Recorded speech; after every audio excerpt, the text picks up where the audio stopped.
And good afternoon. You're listening to Ken Hudnall. This is the Ken Hudnall Show. Coming to you from our studios right here in exciting El Paso, Texas. Gateway to the Old West and the most haunted city in the country. Well, today is June the 2nd, 153rd day of this year. Just 212 days, man, the year's over with. It's also the final day to cast your ballot in the California primary election. In-person voting is available until 8 o'clock tonight. It's National Rotisserie Chicken Day, National Leave the Office Early Day, National Rocky Road Ice Cream Day. On this day in 1924, Calvin Coolidge signed the Indian Citizenship Act, granting full U.S. citizenship to all Native Americans born in this country. 1946, Italian voters chose to abolish the monarchy, officially establishing the Italian Republic. Well, let's see what stories we have in the news. Always something going on these days. Well,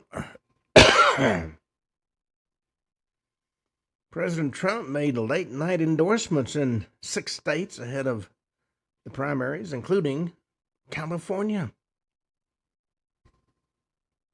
Among the candidates he's thrown his support behind is U.S. Representative Randy Feenstra, Republican of Iowa, who's seeking to become his state's next governor.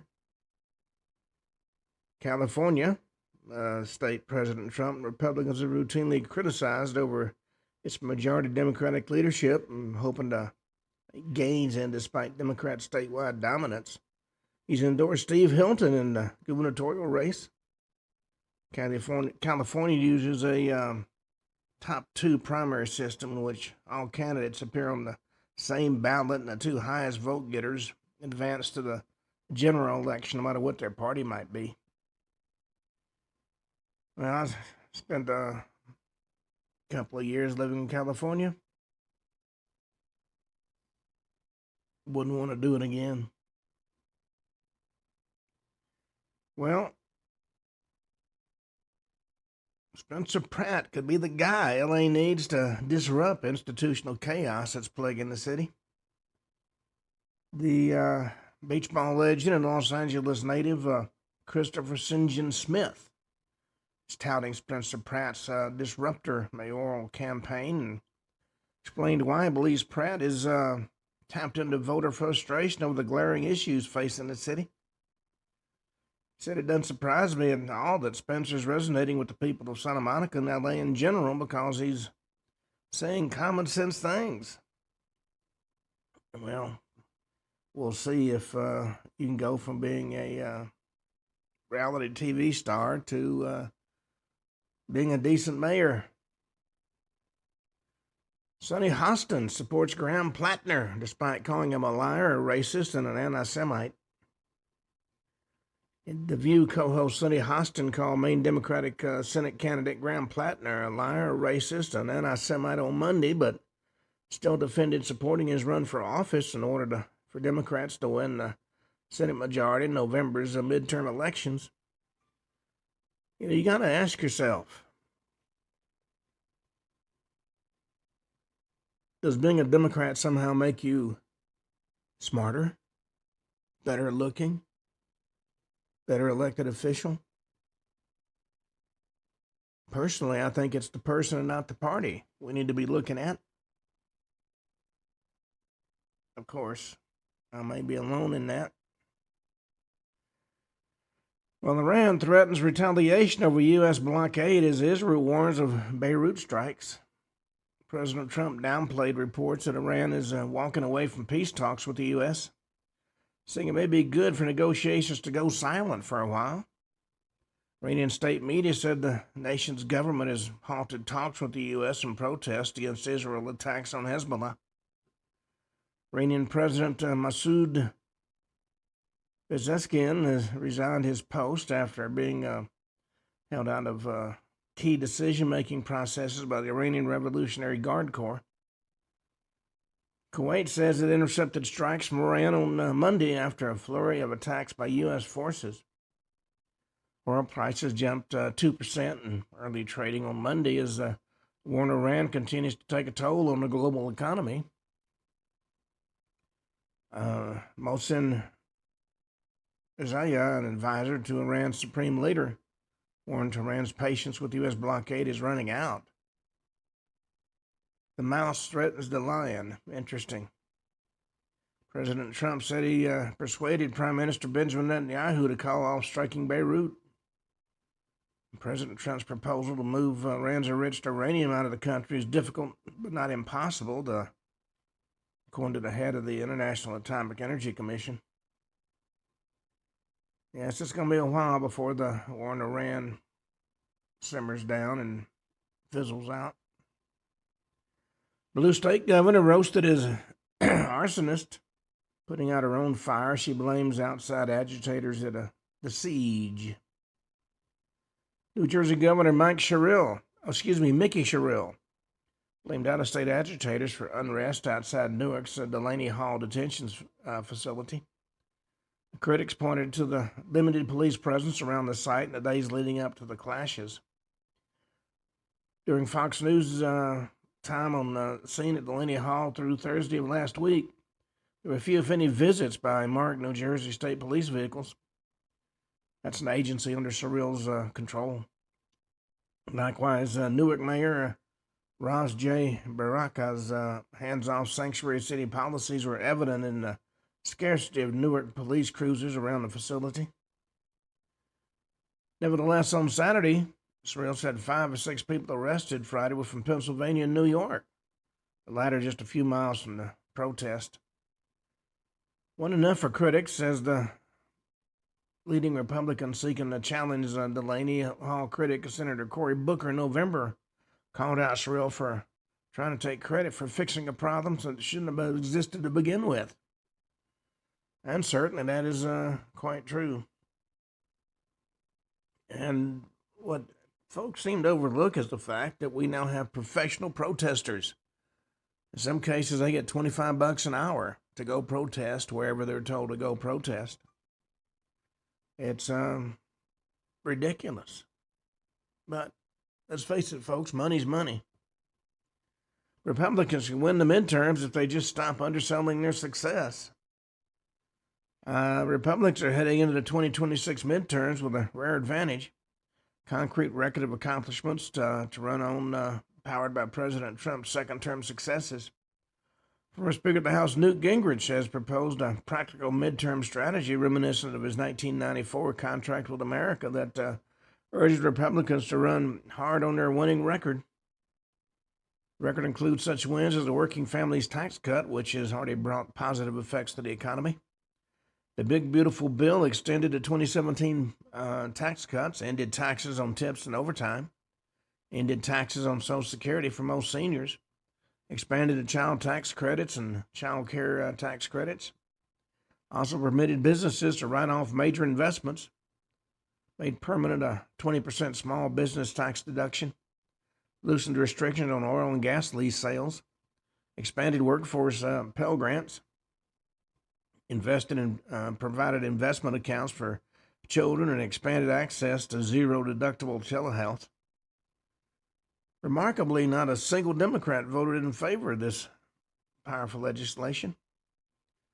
The Democrats' idea of how to deal with any issues is raise taxes. You ask any Democrat that question, how do you fix this issue or that issue? Raise taxes. And while in some cases it may be viable, it's not a across-the-board fix by any means. Shooting at a Florida Beach teen takeover after 17-year-old hospitalized with a gunshot wound. This came out of Clearwater, Florida. Police are warning of a shutdown of teen takeovers after a boy, 17, was hospitalized after a shooting tied to a social media meetup on Sunday. Clearwater Police Department's Threat Management Unit was made aware of a planned gathering at the beach. According to Deputy Chief Michael Wallach, he said during a Sunday night news conference, adding that some of these people who gathered decided to break the law tonight. That kind of behavior cannot and will not be tolerated, he said. He said, I want to send a very, very clear message to anybody who plans to come here and engage in that kind of behavior that we saw this evening. Don't do it. If you do, your trip to the beach will end up with a trip to jail. Well, police nationwide have been dealing with a spate of teen gatherings that have led to lawlessness. You can phrase it however you want. Teen takeover meetup. It's all organized on social media, Wallach said. Well, that has resulted in quite a lot of mayhem and injury to people. An Atlanta train passenger was stabbed about 20 times after a maniac allegedly slit her throat in a random attack. 66-year-old Atlanta woman was fatally stabbed on board a MARTA train in what transit police described as a random attack. The victim, identified by the Fulton County Medical Examiner's Office as 66-year-old Margaret Swan, was attacked as the train traveled between Lakewood, Fort McPherson, and Oakland City stations, according to MARTA Police Chief Scott Craher. It appears to be a senseless act of violence, and our thoughts are with the victim's loved ones and those who witnessed this horrific incident, according to MARTA. John Elijah Matthews, 25, is charged with murder malice in the death of the 66-year-old on board the public transportation. According to the warrant obtained by Fox 5 Atlanta, the passenger was sitting alone on the train when Matthews began the alleged stabbing attack. 11:21 on Saturday, the CCTV reportedly showed Swan sitting alone in the train car. Just before 11:25, Matthews is seen on board walking to the side of the train where Swan was sitting, standing near her alone. 19 seconds later, Matthews is seen walking up to Swan and standing just to her right. Several seconds later, he pulled out a knife, opened it, and cut the victim's throat. Swan was stabbed 18 to 20 times in an unprovoked attack. During the attack, the warrant said the victim was screaming for help as she was continuing to get stabbed. Suspect had been seen on the CCTV cameras throwing Swan to the floor and standing near her until the train arrived in Oakland City Station. When the train arrived, according to the warrant, Matthews got out with a knife still in hand as officers rushed to the scene. Matthews was arrested and charged shortly after that. We're seeing more and more of these unprovoked attacks. Well, flight attendants are begging travelers to stop doing the one thing that annoys the crews the most. Stop touching them to get their attention. Saying the behavior is one of the most common frustrations they face on the job. Several veteran flight attendants recently discussed the issue on the Jump Seat Chronicles podcast, encouraging travelers to use call buttons or simply speak up when they need assistance. According to co-host Joshua Boyd, we get poked and touched as flight attendants, describing as one of the most persistent issues crew members encounter. And it happens so often, and if we get paid $1 for it, we'd be millionaires.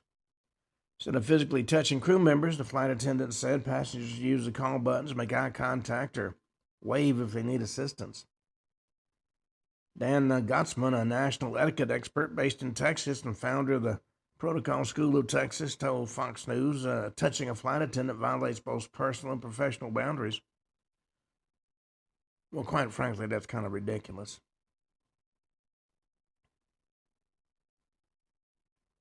Well, the FBI's next move in the Nancy Guthrie case could finally expose the suspect, according to experts. The FBI has been discussing bringing new tech tools into the Nancy Guthrie investigation. That's according to what sources told Fox News over the weekend. They didn't elaborate on what those new tech tools might be. Morgan Wright, the CEO and founder of the National Center for Open and Unsolved Cases, says he believes those tools are likely focused on one of three areas on Monday. Solution to this case is going to be something technical, something they come up with. New ways of analyzing data, he told Fox News. Says, I'm looking at the video forensics, signals analysis, blockchain kind of stuff. Video forensics include technology that enhances publicly known or unknown video to help identify either the suspect or his vehicle. Signal analysis can include cell site or ad tech data analysis, and the blockchain could expose whoever was behind the ransom and extortion attempts, whether legitimate or not. He says, if I'm going to put it into 3 buckets, I'd say it's going to come out of one of those 3 buckets, according to Wright, the editor and host of the Crime Reconstructed Substack and podcast. Investigative genetic genealogy could still provide a major breakthrough, he said, but that's not new tech. Said he believed the publicly known evidence shows there's only one kidnapper involved, in part because only one person appears on video, and nobody's come forward to claim the reward of over $1.2 million. Says, I don't know if there's anything anybody's found to indicate there's a second person. It's likely why the suspect was seen struggling to obscure the camera and eventually took it with him. Not to hide his face, which was already covered, but to mask the suspected vehicle. And certainly that could be very possible. Well, a group of teenage campers has been stalked by a group of Sasquatches in Idaho over Memorial Day weekend. A group of 10 teenagers, all of them almost 18, from Parma, Idaho, took the 2-hour or so trip to Peyote National Forest in McCall, Idaho, go camping for Memorial Day weekend. And while they were there, they claimed to have had encounters with and even witnessed several Sasquatches. Witnesses who submitted the claim to the Bigfoot Field Researchers Organization said the first sighting came on Friday night when one of the campers named Abby saw a tall, dark figure just a couple yards behind their friends Daniel and Bailey's tent. Abby kept this information to herself till Monday morning because she didn't want to freak anybody out. Didn't know it at the time, but the weekend was only going to produce more encounters with the suspected group of Sasquatches. On Saturday, around midday, an argument between 2 of the friends caused another of the friends named Colton to walk into the tree line to get away from the arguing.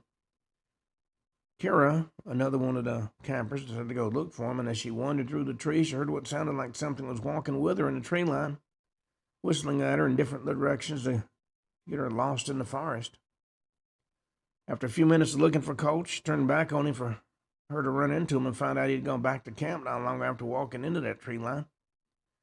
At the time, she thought the whistling she heard was her friend.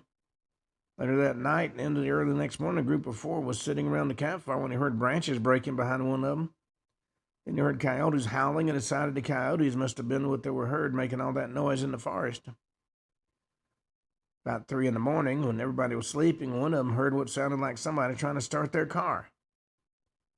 That was followed by really aggressive and rhythmic knocking, which they wrote off as a woodpecker. And if only they had known that there was a group of Sasquatch in the area, they might have reacted differently. And later that same day, another camper saw a figure on 2 legs, had gone to the bathroom and came in contact with a 9-foot-tall creature with black reflective eyes that was walking toward him. I think if that had happened to me, I would find someplace else to go to the bathroom.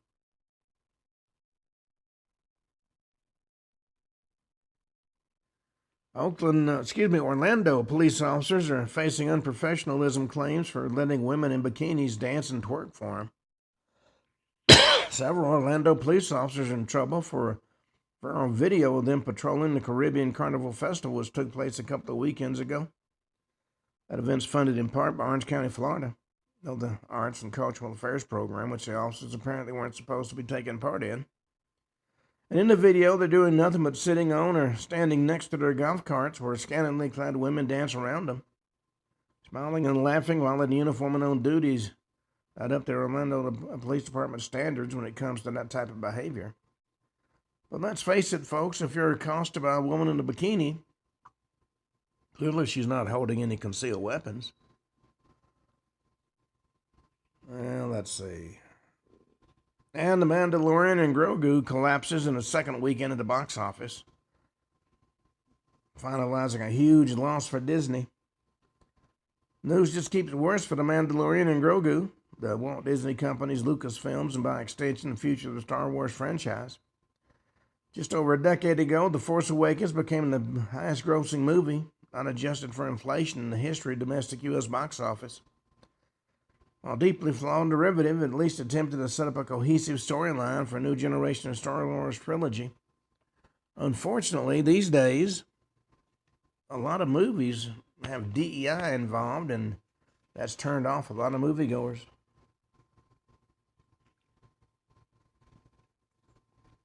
Yeah. Soon as The Last Jedi hit theater several years later, it became clear that Lucasfilms, then headed by Kathleen Kennedy, had no coherent plan for the series. Last Jedi undid much of The Force Awakens, had little explanation for plot setups in the first film, and treated the legendary hero of the Star Wars universe with disdain. In short, a microcosm of the problems of modern filmmaking. Well, when you got something that's a winner, there's always somebody willing to screw it up. And finally, Sydney Sweeney fires back at Euphoria critics with provocative behind-the-scenes photos, shutting down critics of her controversial Euphoria scenes and making it clear she stands by her work as her character Cassie Howard. 28-year-old actress in HBO drama series have faced backlash over her portrayal of Cassie in the third and final season, in which her character dove into the world of OnlyFans and created sexually explicit content. Well, on that note,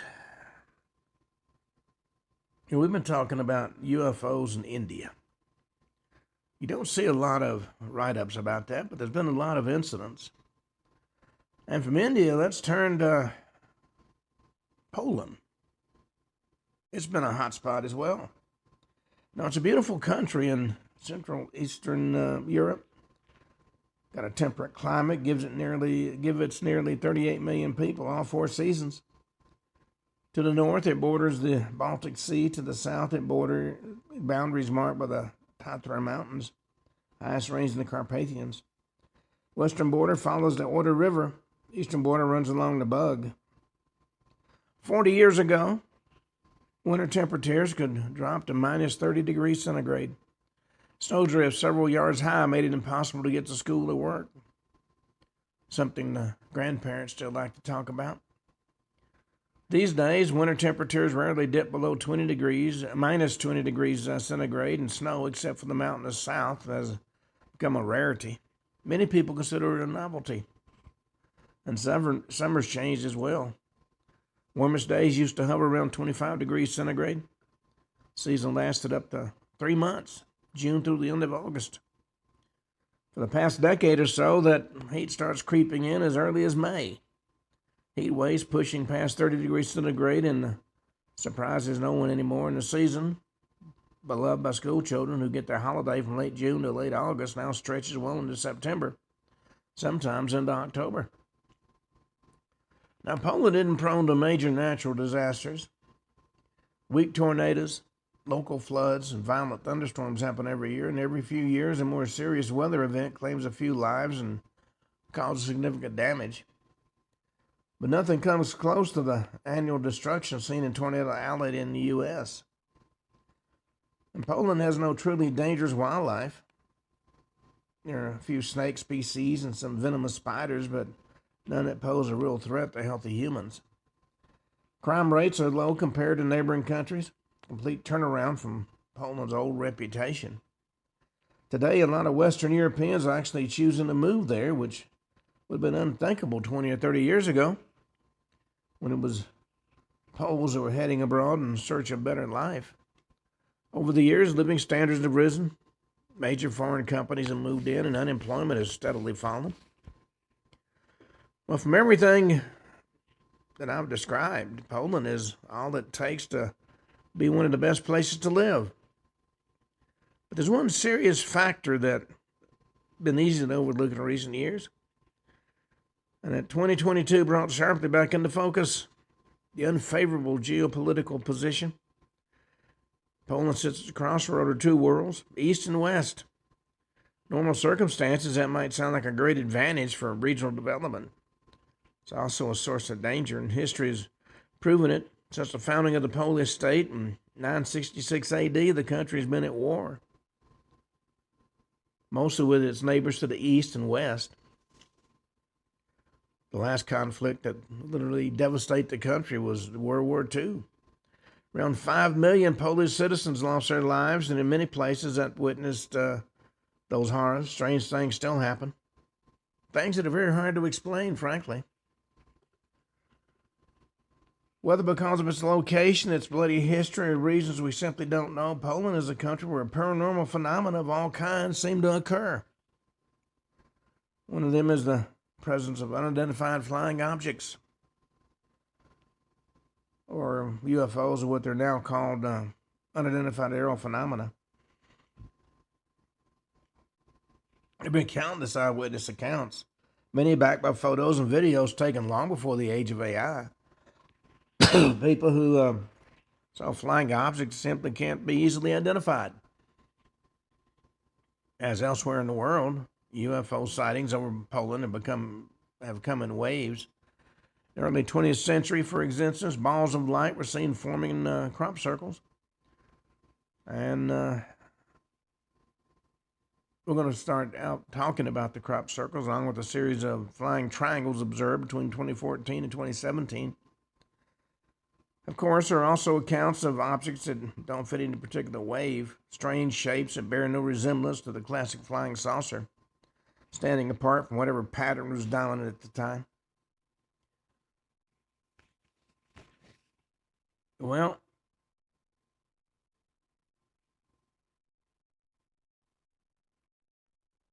let's talk about the Tawa era. That's from 2000 to 2005. Now, the year 2000 undoubtedly a turning point for the entire world. If you know the reason, and the simplest one, people alive at the time got to witness firsthand the dawn of a new millennium. That reason, in the final stretch of the 20th century, all sorts of prophecies and conspiracy theories sprang up around the world. Of the discussions about a potentially fast approaching great catastrophe. Fortunately, none of it came to pass, not on a global scale. Though there's little doubt that a lot of folks breathed a sigh of relief the moment the clock struck midnight on January 1st, 2000. But that doesn't mean nothing significant happened in the first year of that new millennium. Quite the opposite. In a small village in central Poland, a wave of anomalous phenomena began, when it would spark a major resurgence of public interest in UFOs. And the events in that little village, which continued until 2006, made newspaper headlines and showed up on television news programs across the country. Now, it all began in July of 2000, specifically the night of the 20th. In the small village of Hudnall in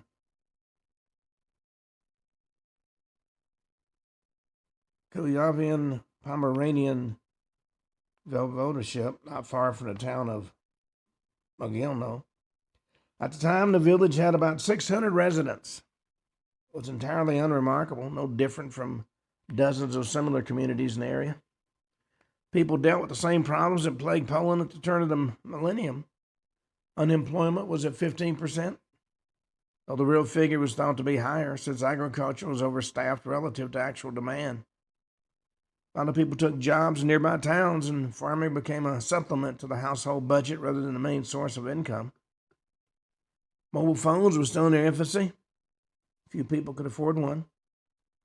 Wonder to the world was a television. Most households had a handful of satellite channels. There were cable packages, which were a luxury for those better off. And there were newspapers and glossy magazines. It was against this backdrop that on the night of July 20th, to the 21st, the year 2000, something unknown left its mark on two neighboring grain fields, one leased by the Philipzak family, the other belonging to the Sikoa family. What happened there would change the lives of those two families, the whole village, and people across Poland who would never quite look at the world around them the same way again. Now, it was the height of summer. The weather was perfectly ordinary, temperatures above 20 degrees Celsius, skies generally clear. The fields around Wielotało thick with grain, waiting for the harvest that was just weeks away. Mr. Phillipsack, who at least one of those fields, was going through his annual morning routine, eating breakfast, drinking black tea, watching TV, when his phone rang. It was an acquaintance of his, a former headmaster of the local school, calling to say something strange had appeared in his field and asking him to come take a look. Well, he finished his meal, waited for the program to end he was watching, and stepped outside and walked over to the field just behind his farmhouse. And what he saw stopped him cold. 4 circles pressed into the grain, connected by corridors roughly a yard wide. Now, crop circles themselves weren't unheard of. They appeared fairly regularly, caused by dust devils and a weather phenomena common in summer that resembles a small tornado and forms from the temperature difference between the air close to the ground and the air higher up. That kind of formation is always irregular, snaps to stalks.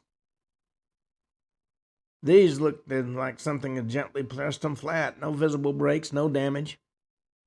What's more, they formed the unmistakable shape of a Celtic cross. Nothing like the random, shapeless things left behind by the spinning air. Well, naturally, he was a little shaken by what he found. Wasn't sure what to do. After he talked over with his family, he decided to report it to the police to handle it officially. Though he wasn't going to claim any damages. His daughter, called Gazeta Pomorska, one of the largest regional newspapers of Poland, turned out that on the neighboring field, the one belonging to the Shlowa family, right next to the land leased by the Ferlutzaks, a crop circle appeared that same night as well.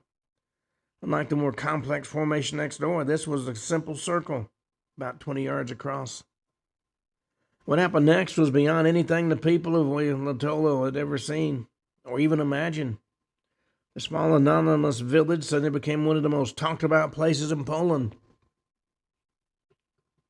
After the discovery went public, UFO researchers and paranormal investigator Robert Renatowicz and Stanislaw Barsky arrived on the scene. In their view, the circles weren't man-made. On closer inspection, they bore a resemblance to those that appeared in England and Wales in the late 1970s. Although in 1991, Doug Bauer and Dave Chorley had admitted to creating those English circles, claiming they'd achieved remarkable results with nothing more than a plank and 2 ropes. You know, their claims have long been looked at with a lot of skepticism. A lot of folks thought they took credit just for the possible profit. But a number of people remain convinced of an extraterrestrial explanation, pointing to patterns far too intricate to be dismissed. And nothing was ever said about Doug Bauer and Dave Chorley coming to Poland. What's more, the circles appeared in a very short time, whereas skeptics of the extraterrestrial theory, including artists who specialize in creating crop formations known as crop artists, needed several hours to produce similar structures, which, impressive as they might be, fell far short of the accuracy and precision of the genuine pictograms, at least according to a lot of researchers. Before long, Wojtyła began drawing other investigators of unexplained phenomena, media representatives, including national outlets, as well as locals from surrounding areas and tourists from far, far away, all wanting to see it for themselves. Some of them stayed longer, coming back year after year, devoting themselves to studying the Wojtyła phenomena more closely, and in doing so, changed their lives forever. They came to believe in unexplained phenomena in parallel worlds existing just alongside our own, occasionally bleeding over into it, full of mystery and strangeness. Dowsers from as far as Japan also made their way to Wojtyła. They examined the energy of the site, found no dangerous radiation, but asked that the grain inside the circles not be harvested. These formations, they said, were a phenomenon of global significance. Around the turn of the millennium, dowsing and energy research, particularly in the concept of Hudnall, were hugely popular in Japan. And the books of water researcher Masaru Emoto, bestsellers in his homeland. The wave of publicity and UFO craze had literally taken over the entire district. The previously unknown details connected to pictograms on the Philip Zach and Chichola family fields began to surface. People who've been inside or near the circles reported feeling off. Electronic equipment malfunction and film and analog cameras came out overexposed. Witnesses also came forward claiming that something strange had happened on the night of July 20th to the 21st. The first, a neighbor of the Philip Zach family, reported at around 2 in the morning while watching satellite TV. Sound suddenly cut out and the picture began to break up. After a few minutes, everything went back to normal. Kind of glitch could easily be chalked up to faulty television or satellite receiver. But it was rare and unusual enough that the media treated it as something close to an anomaly. The second witness, another woman from the village, reportedly saw something more dramatic, although still within the realm of explanation. That night, she said she noticed a bright flash of light, which could simply have been a meteor, maybe from the Perseid shower, which began appearing over Poland in mid-July and peaks on the night of August 12th to the 13th. But of course, it's equally possible that she'd witnessed indirectly whatever anomalous force was responsible for the crop circles. Proper inspection of the fields then began in Wauwatola, including aerial views taken from a boom lift. Grain fields were rarely visited by farmers in late July for one very straightforward reason. The harvest was approaching. Nobody wanted to damage the crop. There was also usually no need to go in. Turned out there were more circles that had been likely formed earlier. One had appeared between the Chichola and the Janik family fields. The owners had last been out there in the second half of June. Another pictogram, an elliptical one, is found on the Tejus Zarutsky's field and was thought to have formed after July 6th. Then another witness came forward, a controversial one. Jerzy Pilecki claimed over a month before the circles on the Philip Zach and Chichola fields were discovered on the night of June 22nd, just after midnight. He had seen something. He'd been working late on the construction of his house when all the lights suddenly went out. After a moment, he realized the power was gone, but probably across the entire village, but the outage lasted only a few seconds. And then above the Philipzak field, he spotted a red ball of light, which he estimated to be roughly 20 yards in diameter. That ball descended and hovered briefly about 20 yards above the ground. At that point, Jerzy said he noticed a rotating ring above it, as though made of mist. As the object dropped lower still, he felt a strange pressure on his body, and its glow spilled into the room where he'd been working. When the object hovered just above the field, sparks appeared to fall from its underside, and then it rose and flew away. Our sighting lasted about 7 minutes, he said. And he quickly shared that experience with his closest neighbors, but nobody took him seriously. Not until the pictograms and the grain were discovered. Before long, summer in Poland began winding down and harvest season arrived, bringing the UFO craze in Wauwatola to a close for 2000. But nobody suspected that this was only the beginning.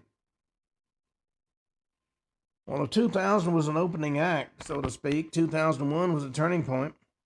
That was the year Wauwatola stopped being a quiet, unremarkable dot on the Polish map and became the country's UFO capital. As spring arrived and the first shoots of grain pushed through the fields, one unspoken question hung in the air.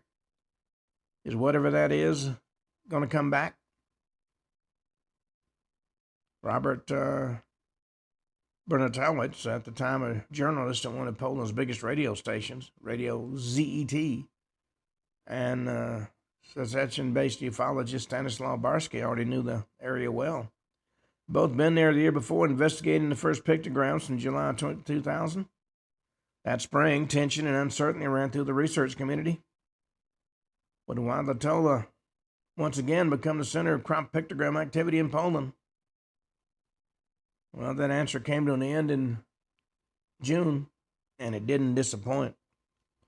The real action began at the height of summer, when nights in Poland are at their shortest and the sky never quite turns fully dark, even at midnight. June 27th, a pictogram was discovered on Tadu's Phillips-Zach's lease field when it left researchers stunned. This was no longer a simple single circle that somebody could stamp out as a prank in a few minutes. Pressed into the sea of grain was an intricate network of 11 circles connected by corridors, the largest formation ever seen in Poland. Few ufologists sent a clear message. Whatever intelligence lay behind that phenomenon was evolving. When the team arrived, including people connected to the newly formed Nautilus Foundation, a key detail caught their attention right at ground level. Beneath the stalks, laid down unnaturally, almost surgically, lay undisturbed clumps of soil. This became the strongest argument against the skeptics. If someone had been out there in the dark, hurriedly pressing patterns into the grain with boards, those fragile clumps would have been crushed to dust. Here they were entirely intact. The mystery deepened further with accounts from the Phillips-Zach's family and their neighbors on the night of the discovery. They'd seen large glowing balls drifting silently through the darkness above the field. As events developed, the approach changed. In July, a key meeting took place at the local primary school. In the stumpy heat of a summer afternoon, in one of the classrooms, the researchers sat down face to face with the villagers. Ground rules were laid out. Don't trample the grain, don't destroy evidence, and report any strange observations straight away. That meeting cemented the working relationship between the researchers and the village. It was also then, for the first time, that regular night patrols were organized. The researchers' associates kept physical watch over the field, staring into the dark blue horizon, trying to catch the culprit in the act, so to speak. Whether it turned out to be a visitor from the stars or a man with a plank, real sense of the uncanny arrived on a warm, humid night, July 11th. The sky was packed with stars, and silence was the only kind you can get in summer, broken only by the sounds of nature. At the Shosholo farm, the neighboring the Phillips-Zach field, the calm was shattered sometime between 11:45 and 12:15. Television in the house suddenly stopped working. Scenes filled with static, sound cut out entirely. And in those days, they might simply have been annoying, but combined with what was happening outside the window, it was frightening. Residents spotted strange, brief flashes in the dark sky like a camera going off, but in complete, unnatural silence. No thunder, no wind, nothing. Morning of July 12th brought the answer. On the Shosholo's field, in the exact spot where the flashes had been seen, 2 perfect circles were found. Researchers with evidence of the phenomenon's territorial nature, whatever forces behind it, clearly developed a preference for these particular plots of land. 2001 season closed on July 24th, just before harvest, when the grain had already turned gold and was ready to be cut. On the Wilson Brothers field, a new location, but still within the same zone of activity, a pictogram appeared that looked like a chalice. Seen from above, it gave a striking three-dimensional effect, as though it had been pressed into the grain by some giant seal. That was the final note on that particularly extraordinary summer. Well, the events had lasting consequences. These experiences from those nights became the direct catalyst for formalizing Bonatowitz's group, officially establishing the Nautilus Foundation in 2001.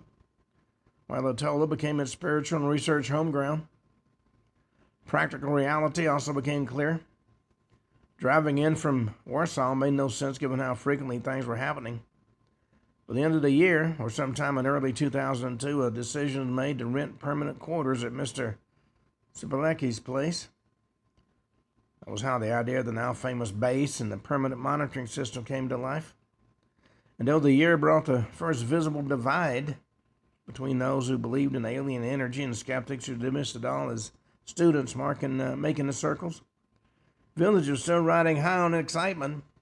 Residents felt a sense of pride at being at the center of something extraordinary. And the weariness had become so apparent in later years was still a long way off.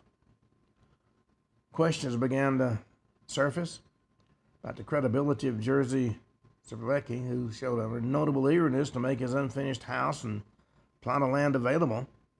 Some suggested he was hoping to profit from it, to cover, at least offset, the cost of building his home. And that may well be the case, but that doesn't mean he didn't see anything. Well, Walatola in 2002 felt like a ticking bomb. The tension had been building since the previous summer finally went off. Never before and never again would so many complex formations appear here in such a short space of time. This was the absolute peak, high water mark of the mystery. The amateur torch-lit expeditions were a thing of the past. In their place came a coordinated operation, codenamed Operation Walatola 2002.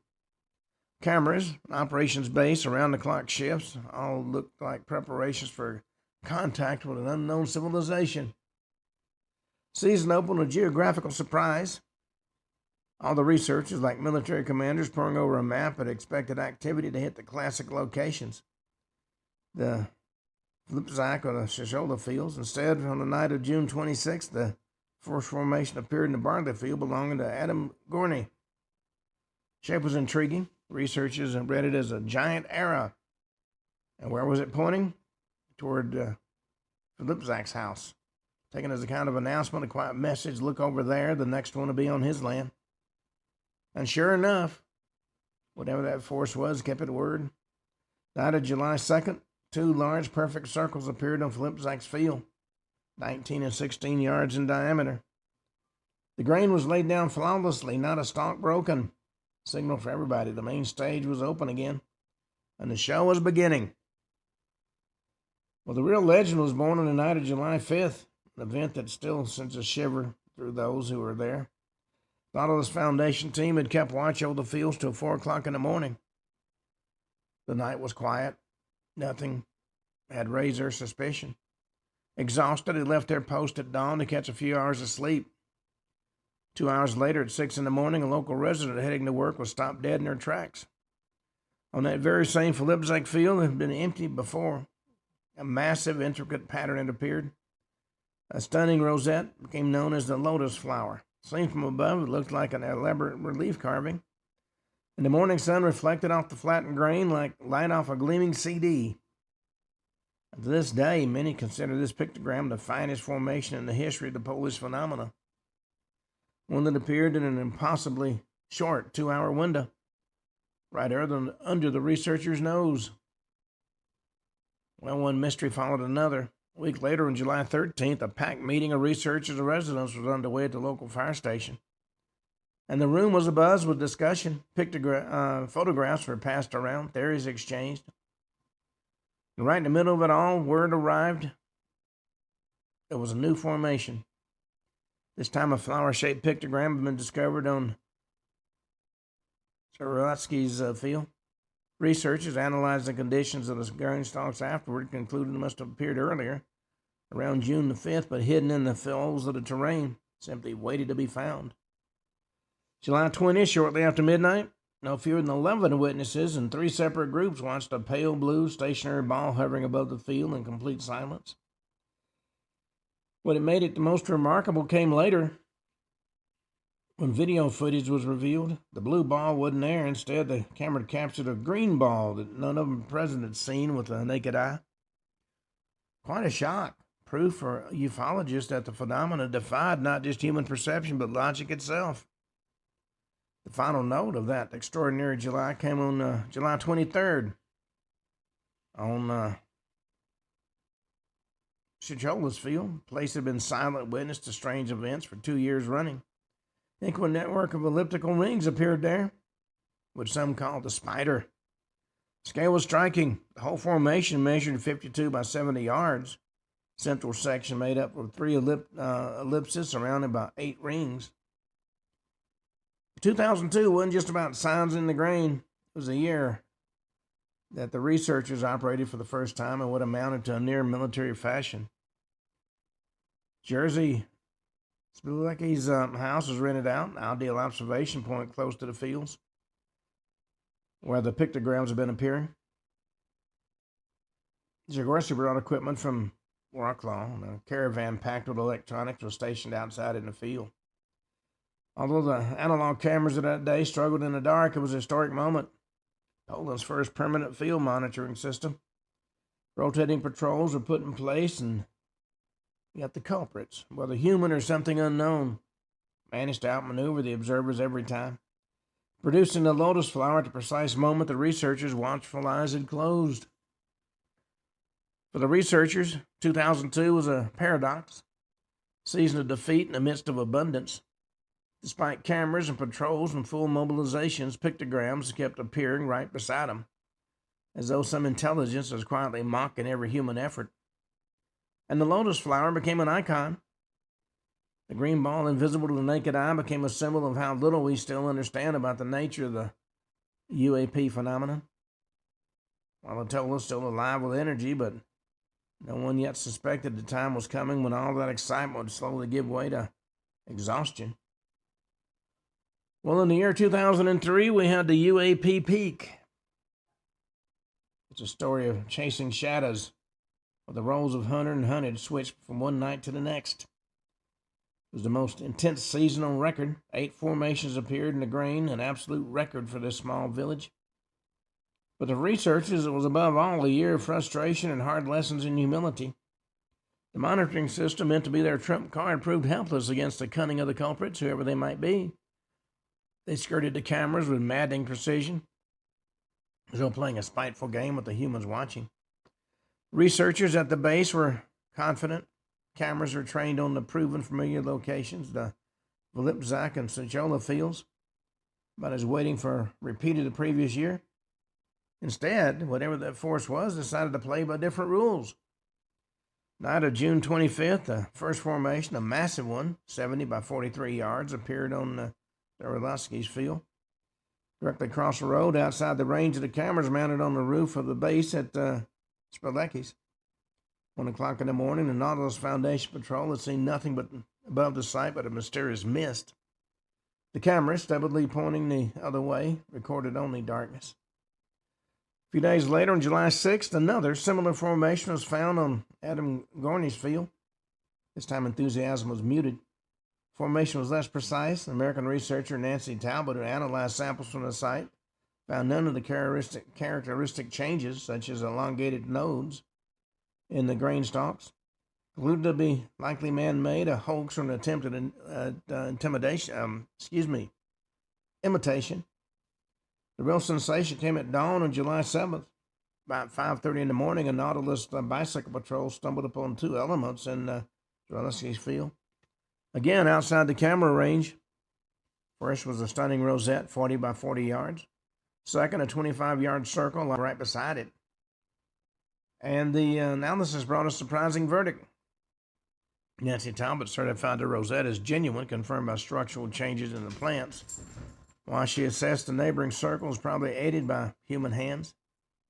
Looked as though somebody had tried the same night to improve the mysterious phenomena, or to pass off their own work as part of it. Well, the cat and mouse game went on in full swing. On July 11th, the pictogram measured 19.5 by 27 yards appeared on Volipzak's field, literally under the windows of the base. But the cameras again recorded nothing. The formation apparently appeared either in a blind spot or the equipment simply failed in the dark. Second half of July, 4 more smaller circles appeared, including on the Pilecki and Gorney plots, bringing the season to a close with a record 8 formations. And you hear the peanut gallery is tuning up. Well, there's no question that Wailatella felt it was under siege. The Pictogram Festival, that was called, drew thousands of tourists who tramped the paths in search of cosmic traces. The researchers learned a bitter lesson. 4 industrial cameras installed on the roof of the base, recording the VHS, turned out to be insufficient. When they were repositioned, the formations spitefully returned to other locations. Researchers' conclusion was straightforward. Whatever intelligence lay behind the circles could see exactly where they were looking and deliberately avoided surveillance. Skeptics, of course, had a different explanation. It proved the circles were made by people who could simply see the cameras and knew where to go unfilmed. Well, 2003 closed as the most intense chapter in the history of Poland's ufological summers. Record 8 formations and a phenomenon that played hide and seek with the researchers, always staying one step ahead. There was enough fuel there for years of debate.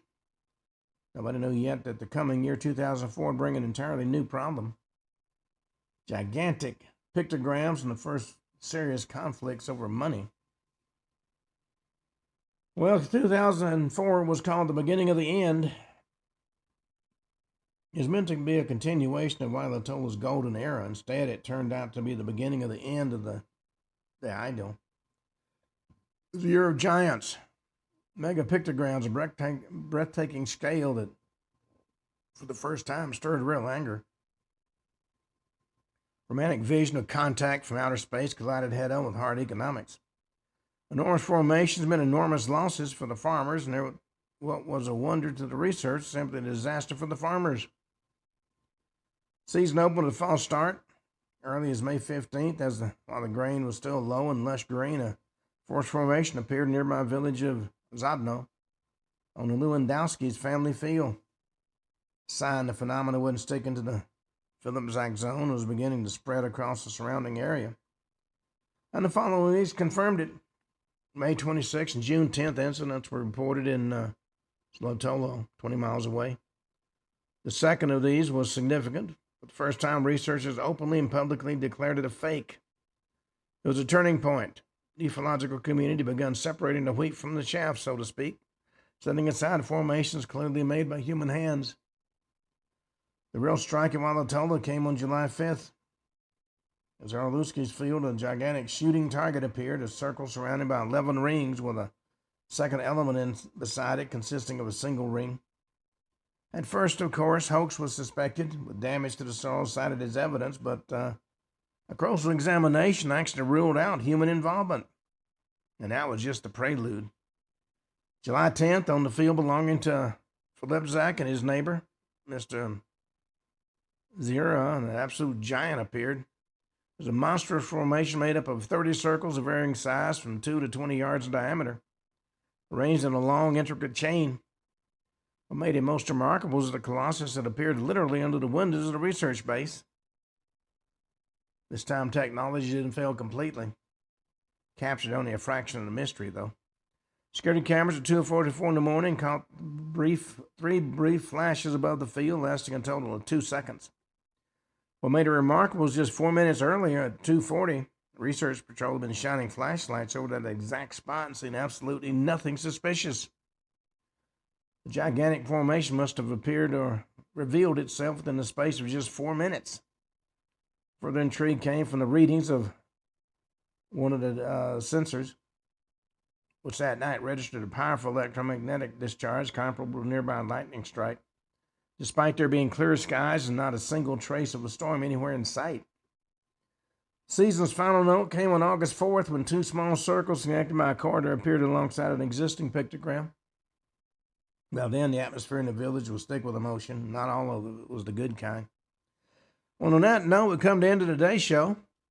We'll talk more about the Polish incidents in tomorrow's show. Until then, Ken Hudnall for the Ken Hudnall Show saying have a truly great evening.